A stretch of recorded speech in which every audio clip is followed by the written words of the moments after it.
Hello everyone. Welcome to the Step-by-Step English podcast. I'm Mahid, and with me is my co-host, Shafi. How are you today, Shafi? I'm doing great, Mahid, and hello to all our wonderful listeners. Today's episode is going to change the way you think about learning English. That's right, if you've ever felt stuck, nervous, or slow while speaking English, then don't skip a single minute of this episode. Stay with us till the end, because what we're going to share will help you think and speak in English more naturally. Exactly. Let me ask you this. Have you ever tried speaking English but found yourself translating from your native language first? You start in your head with your own language, then try to convert it word by word into English. And by the time you speak, the moment is gone. Yes, that's the biggest struggle most learners face, whether they're beginners or intermediate speakers. And today, we are going to break that problem down step by step. We'll show you simple techniques you can use right away. No textbooks, no boring grammar lectures, just practical English you can use in real life. And the best part? We won't just talk about it. We'll actually practice together. Safi and I will guide you through examples, role plays, and short exercises. All you need to do is listen carefully, repeat with us, and give yourself permission to make mistakes. So, dear listeners, here's what you'll gain if you stay with us until the very end of this episode. 1, you'll learn how to think in English instead of translating. 2, you'll discover how to build small, clear sentences with confidence. And 3, you'll practice easy daily habits that will gradually make you fluent. Doesn't that sound exciting? All right, let's dive in. Maid, let me paint a picture. Imagine this. You walk into a shop and suddenly the shopkeeper asks you in English, "What do you want?" What happens then? Well, for many learners, panic mode. The brain starts, okay, in my language, I'd say, I want a cup of tea. Then they try to translate word by word. I want, tea? And then they start second guessing. Do I say tea or chai? And by the time they're ready, the moment feels awkward. Exactly. And that translation process is the main reason fluency disappears. That's why the number one skill you need is to think directly in English. Now, the big question is, how do we actually do that? Here's a simple trick. Whatever you're doing right now, just describe it in English, silently in your head or softly out loud. For example, you're listening to this podcast. Say in your mind, I am listening to a podcast. If you're sitting on a chair, say, I am sitting on a chair.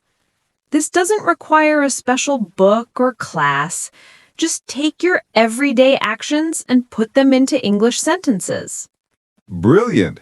And the beauty of this is, it works for both beginners and intermediate learners. If you're a beginner, keep it short. I am eating. I am reading. If you're intermediate, expand the sentence a little. I am reading an interesting book about history. Step by step, your brain gets used to forming longer and more natural sentences. Exactly. So don't wait for the perfect moment. Don't wait for a classroom. The world around you is your classroom, and your actions are your practice material. Sathi, let's show them a quick role play. You'll be a customer in a coffee shop, and I'll be the waiter. All right, let's do it. Good morning. What would you like to drink? I would like a cup of coffee, please. Sure. Do you want sugar with that? Yes, just 1 spoon of sugar. Thank you. See, that was a very simple conversation. If you're a beginner, you could simply say, coffee, please. And if you're intermediate, you can stretch it to, I would like a cup of coffee, please. And that's the key.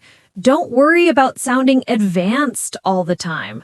Start simple, then add details. That's how you build real-life confidence step by step. Okay, listeners, now it's your turn. I'll say a sentence in your language, and you try to translate it into English. Ready? I'll pause so you have time to answer. Let's go. I am walking. I am reading a book. I am going to the market today. Well done. Even if you made mistakes, that's okay.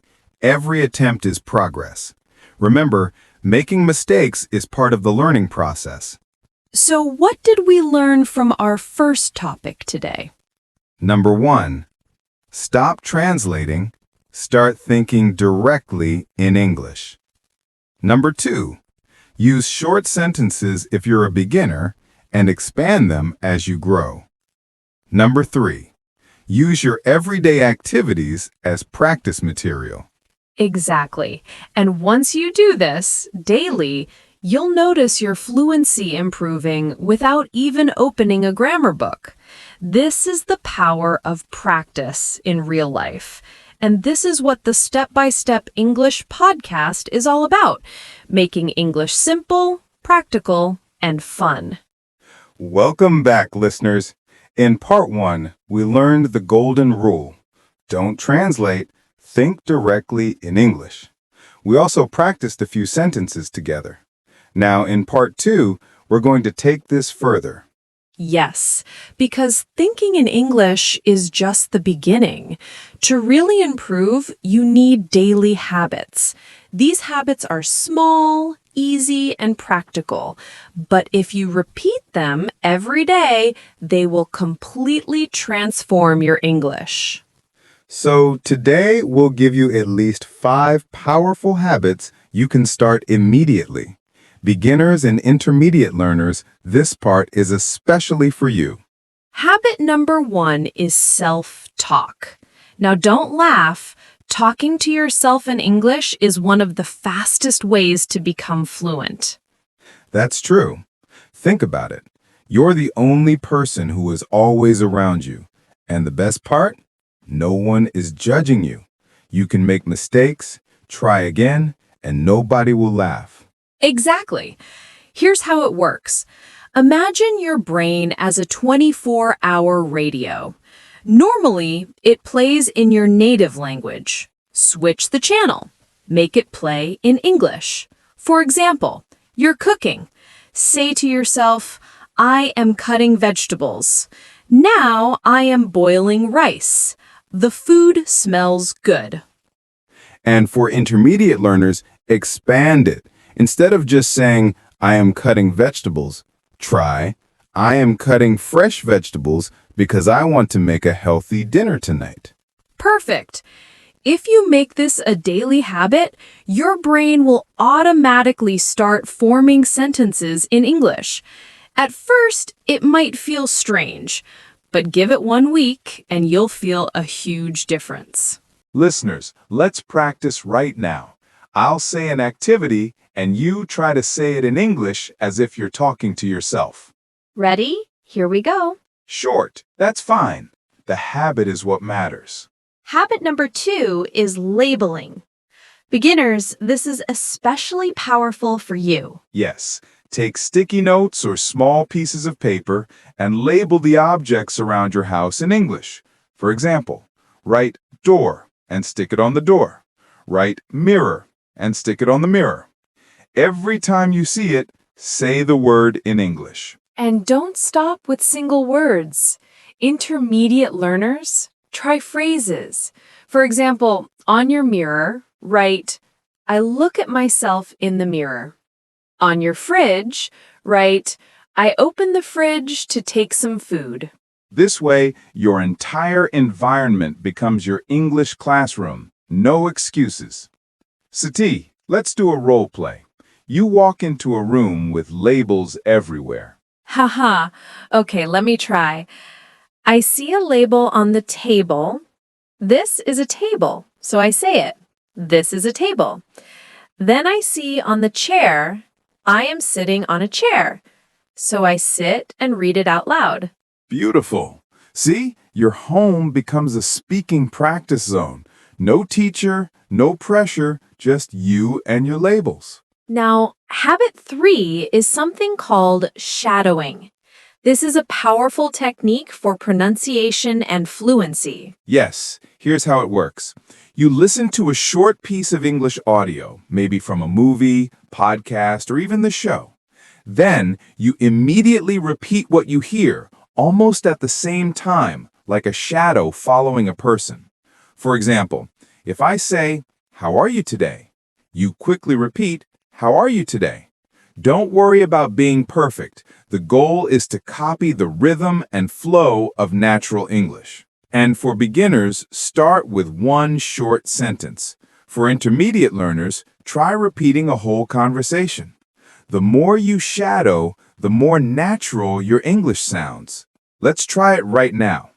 Listeners, repeat after us immediately, like an echo. I like learning English. Today is a beautiful day. I am practicing step by step. Great job! That's shadowing.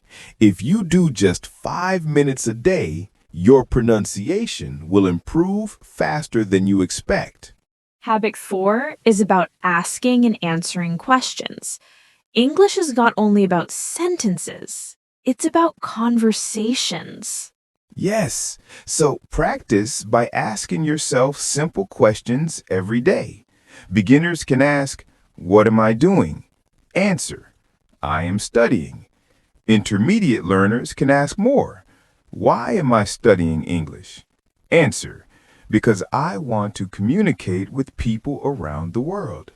You can even write 5 questions on paper and answer them every morning. It's like a warm-up for your brain. Okay, listeners, try this with us. Question 1. What is your name? Question 2, where are you now? Question 3.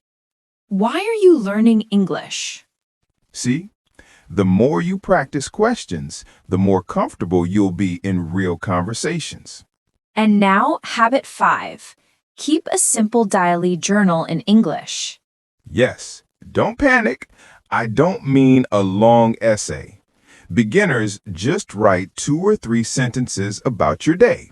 For example, today I woke up early. I went to school. I played football.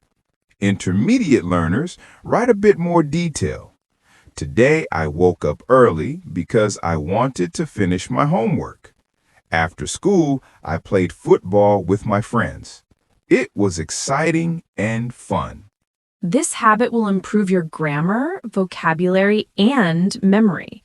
And after a few weeks, you'll see your progress in writing and speaking too. Listeners, here's a quick journal prompt for you. Tonight, write 3 sentences in English answering this question. What did I do today? Don't overthink, just write. And tomorrow, read it out loud. That way you practice both writing and speaking. Let's quickly review the 5 habits we shared today. Number 1, self-talk in English. Number 2, label your world. Number 3, shadowing practice. Number 4, daily question and answer. And number 5, keep a short daily journal. Simple, right? But if you do them consistently, your English will grow step by step. And remember, listeners, don't aim for perfection. Aim for practice. Even 10 minutes a day is enough if you're regular. Great. In the next part 3, we'll move to live role plays and a powerful 5-minute guided challenge you can practice with us. That's where the real fun begins. Wow, what an amazing journey today. We've come so far ahead, from learning to think in English to practicing daily habits to role plays and that 5-minute guided challenge. Our listeners have done a lot of work with us today. Yes, Edie. And to everyone listening, you should feel proud of yourself right now. You didn't just watch or listen passively. You practiced. You repeated. You took action. And that is what makes you different from people who only wish to learn English. That's true. If you stayed with us until this point, you are already on a new level of commitment. And trust me, consistency will bring you fluency. Let's do a quick recap of what we covered today. First, we said stop translating and start thinking directly in English. Second, we shared powerful daily habits: self-talk, labeling your world, shadowing practice, daily Q&A, and journaling. Third, we did role plays together, ordering coffee, simple conversations, expanding sentences step by step. And finally, we guided you through a 5-minute challenge. That was your fluency workout, real-time practice that makes your brain faster. If you keep these steps in your daily routine, your English will not just improve, it will transform. Now, let me speak directly to our listeners. Maybe you've tried learning English before and felt discouraged. Maybe you compared yourself to others and thought, I can never be fluent. But today, I want you to remember, fluency is not magic. It's practice, it's habits, it's daily action. Yes, fluency is not about knowing every word in the dictionary. It's about being confident with the words you already know. Imagine a child. They start with small words, then grow step by step. You can do the same. It's never too late. And if you feel nervous, that's okay. Nervousness means you care. Every time you practice, you are building courage, and courage leads to confidence. So don't give up. Don't wait for the perfect day. Start today, even if it's just 5 minutes, because 5 minutes today is better than 5 hours someday. Before we finish, let's do one last short practice together. Listeners, repeat after us with confidence. I am learning step by step. I am improving every day. I can speak English with confidence. Beautiful. Say these affirmations every day. They will remind you that progress is happening. Now, if you found value in today's episode, don't keep it to yourself. Share it with a friend who also wants to learn English. Practice together. And don't forget to subscribe to the Step-by-Step English podcast so you never miss an episode. We upload fresh lessons and guided practices regularly, and each one takes you one step closer to fluency. Also, check the show notes. We've added a free worksheet for you. Journal prompts, practice sentences, and daily habit trackers. Download it and use it as your daily English partner. And if you're brave enough, record yourself practicing today's challenge and share it with us on social media using the hashtag StepByStepEnglish. We'd love to hear your voice. All right, friends, that's it for today's episode. Remember, fluency is a journey, not a destination. Every step counts, no matter how small. And you're not walking alone. We're right here with you, guiding you step by step. Keep practicing, keep smiling, and keep believing in yourself. This is Mahid. And this is Sathi, signing off from the Step-by-Step English podcast. Together, see you in the next episode. Bye for now. Bye!